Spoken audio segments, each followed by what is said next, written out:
Saudara-saudari, ada pepatah klasik yang mengungkapkan tak kenal maka tak sayang.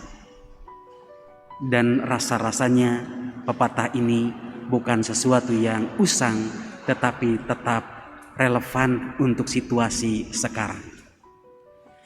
Bacaan Injil yang hari ini cukup panjang sesungguhnya menyiratkan kepada kita bahwa karena tidak mengenal sungguh-sungguh, maka itulah yang mengakibatkan kebencian. Yang pertama adalah pengenalan kepada Yesus.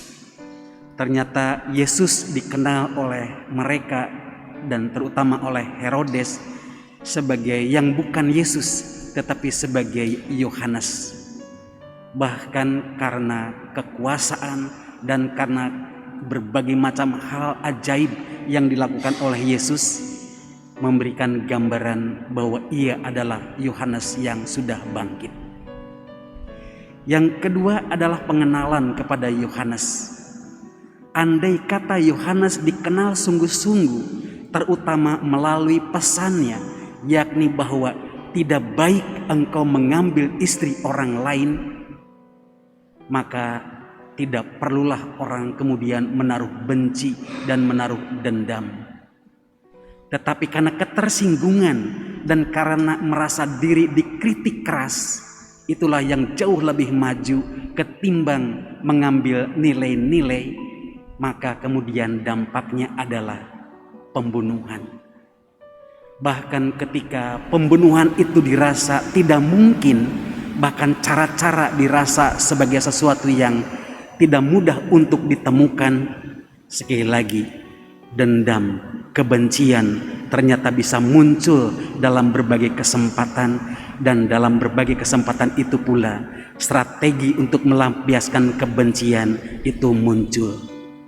Dan ini nampak pada peristiwa pemenggalan kepala dari Yohanes Pembaptis. Saudara-saudari yang terkasih, Yesus adalah orang yang kita kenal terutama melalui sabda dan tentu saja melalui kehadiran sesama dan juga seluruh tata ciptaan. Sejauh mana kita mengenal Yesus? Maka pertanyaan itu adalah pertanyaan yang terus-menerus harus kita dengungkan. Terlalu gegabah atau bahkan mungkin terlalu arogan kalau kita mengenal bahwa sekarang aku mengenal Kristus lebih sempurna. Menurut saya, Kristus adalah sosok yang tidak mudah kita kenali dalam berbagai macam hal. Santo Agustinus pernah melukiskan bagaimana ia mengenal Allah.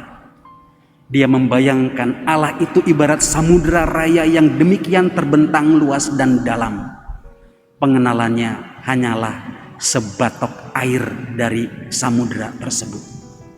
Maka belajar dari bacaan hari ini tiada lain, mari hari demi hari kita kenal Kristus. Dan dengan mengenal Kristus, maka memungkinkan kita makin mencintai Dia. Dan sesungguhnya bukan kita yang memulai mencintai, tetapi Allah sendiri, Kristus sendiri yang sudah memulai mencintai kita. Dengan demikian, yang ada pada diri kita bukan kebencian, bukan kedengkian, dan bukan strategi untuk menjatuhkan orang. Karena cinta pada Kristus dan Kristus yang mencintai kita, strategi dan kesadaran yang ada di dalam diri kita tiada lain, mencinta, dan mencintai orang lain. Semoga niat kita Tuhan berkati.